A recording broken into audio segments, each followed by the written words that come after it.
What's up everybody? Welcome back to another video. Today is branding and marketing part 2. I actually have a confession to make. So I just recorded the video and it was so long I actually got cut off. I think like halfway through my camera just stopped recording, which means it was way too long.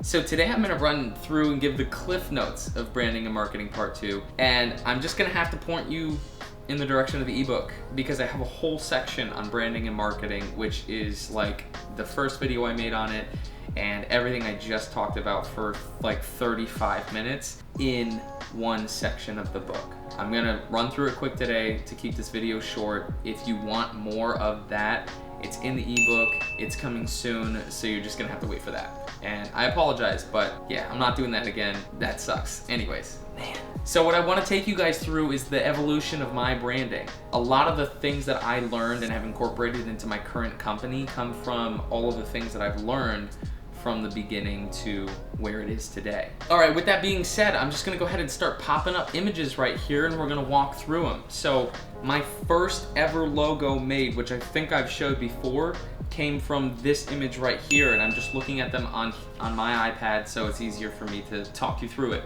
Right here, this is an Adobe Illustrator file. It looks like a mess, and honestly, I should print this off and put it into a frame and hang it up because this is my first ever time using Adobe Illustrator.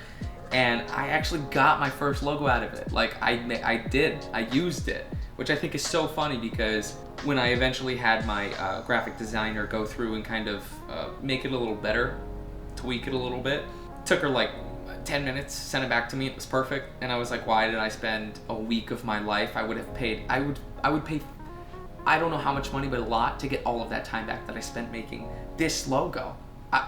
Why would I spend so much time on that? I tell people too, take a stab at it. Draw it on a piece of paper. Get it onto your computer screen, whether it's Paint or Adobe Illustrator, whatever you use. If you don't have any like those skills or knowledge or experience, I didn't, just try. But do it so that you can get yourself a good idea of what it is you actually want, and then go to somebody who's a professional and have them do it for you, because they're gonna save you time, and in the end, it's gonna save you money. Time is money. So save that time. And I promise you, I'm one of those people, I'm a DIY guy. I like to do it all myself because I'm like, no, I'm gonna save money, I can do it.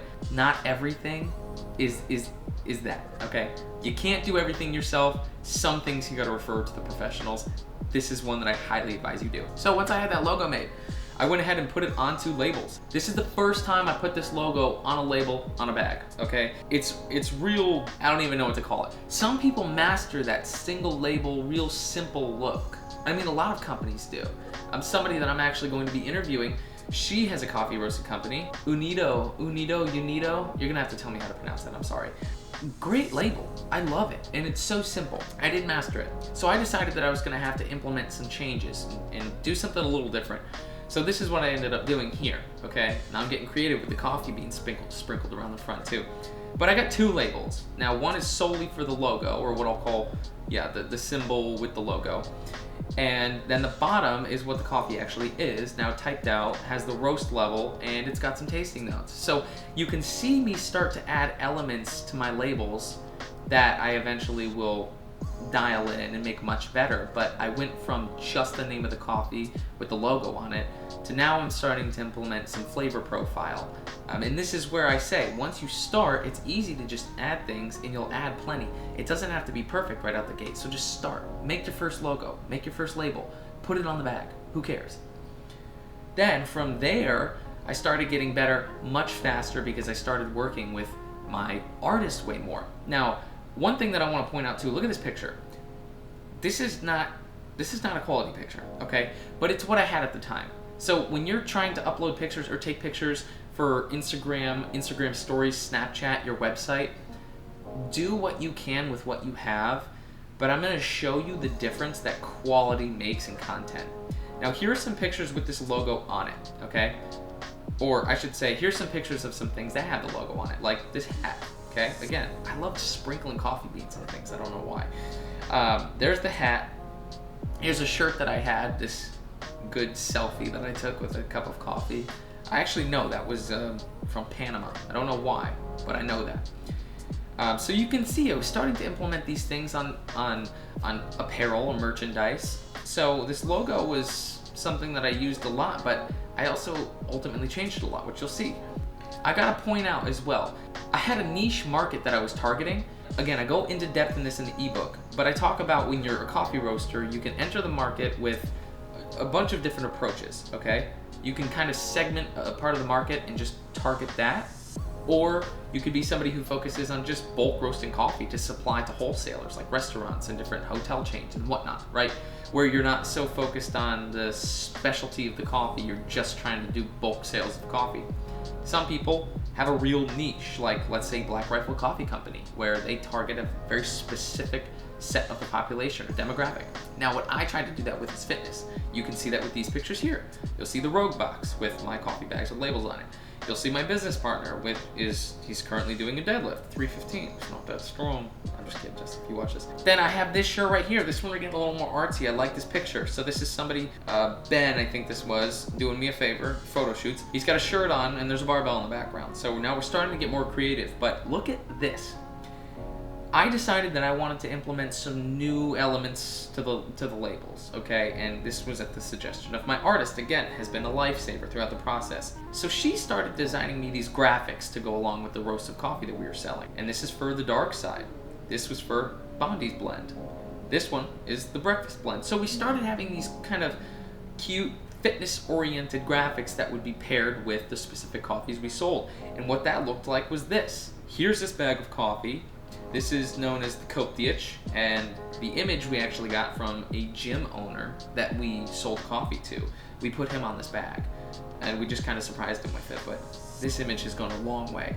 You'll notice here the quality of this image is far superior to the first one. If we were to compare these side by side, which coffee would you buy? I think the answer is pretty obvious. Moving right along, because I don't want this to be too long, here's the labels that we ultimately started working with. We made a lot of changes all at once. When I decided that I wanted to move back to the single label system, I decided that I was gonna just change things around a lot from what they were earlier, and I worked with my artist this time as opposed to doing it myself. You see the difference between the two?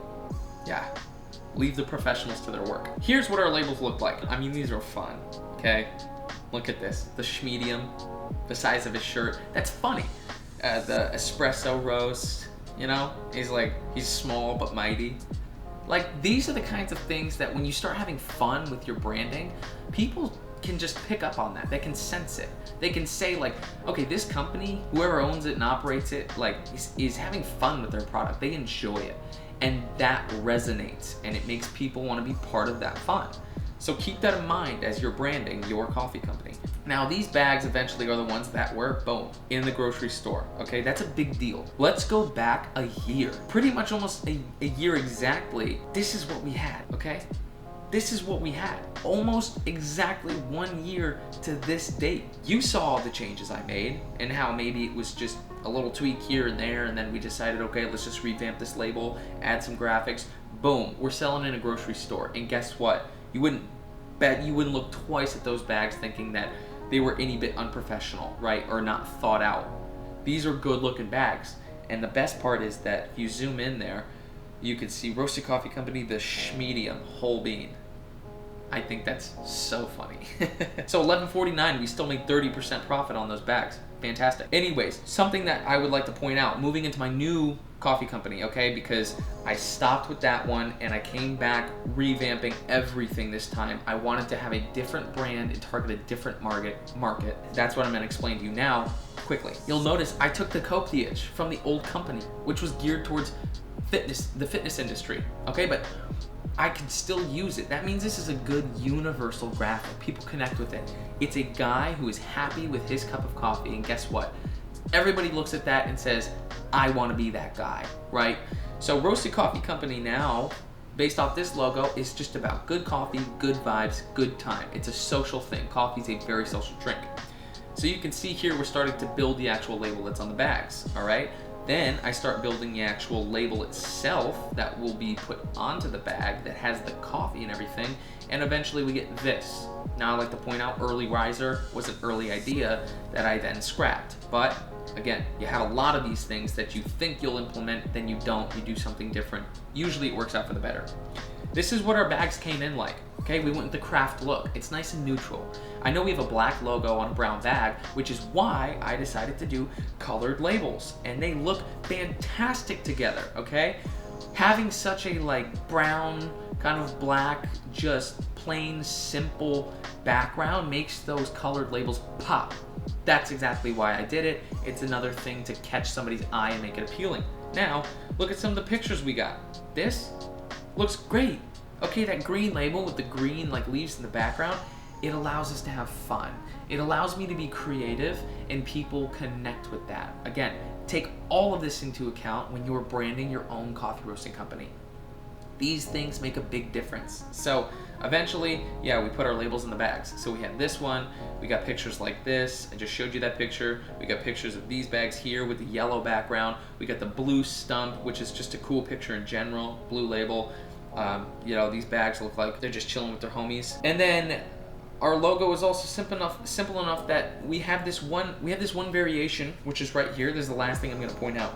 We have this one variation, okay? This is a logo that we thought would just be super simple to have on apparel. And this is one of my previous artists that did this one, but it was just simple, okay? It's simple, it's straightforward, it looks clean, it looks good. This is what we use for our clothing and our merchandise because it just goes with everything. I mean, having a shirt, a sweatshirt, whatever. And here's some of those pictures, right? We got the crew necks that look good with it, just plain and simple. It's embroidered. We have the coffee guy, which is his own image on a shirt. He looks good too by himself. I haven't yet done the actual logo, this one, on anything because I just don't want to put it on. I don't know how it would look. I think this looks better like this, and I think having the guy himself looks better as well. You'll notice that our pictures are super high quality as well. Okay, the content and the quality of the content is key in selling your coffee. Keep that in mind when you're branding. I don't know if you guys would like this logo on any sort of merchandise, but let me know. I'm open to it. I just don't know yet. I don't know where I stand, so I haven't made any moves. I'm letting it sink in, letting it marinate. Hopefully I'll come up with something. That's today's video. That was branding and marketing part 2. I'm trying to keep this short because I know that this is probably already longer than I wanted it to be. First video was like 40 minutes. Nobody's sitting through that. Again, this is all in the ebook, just like everything else. Everything you need to know to go from absolutely nothing to selling coffee in a grocery store, a major grocery retailer like I did, it's in that ebook, all laid out for you. You could follow it step by step. That's coming out soon, so keep an eye out for it. I'm super excited. Website is dropping soon. It's about a week out now. We ran into an issue, but we're getting it fixed and we should be good to go. So please keep an eye out for that. I'm excited. You should be too. I hope you guys learned something. I hope you enjoyed this video. I will see you in the next one.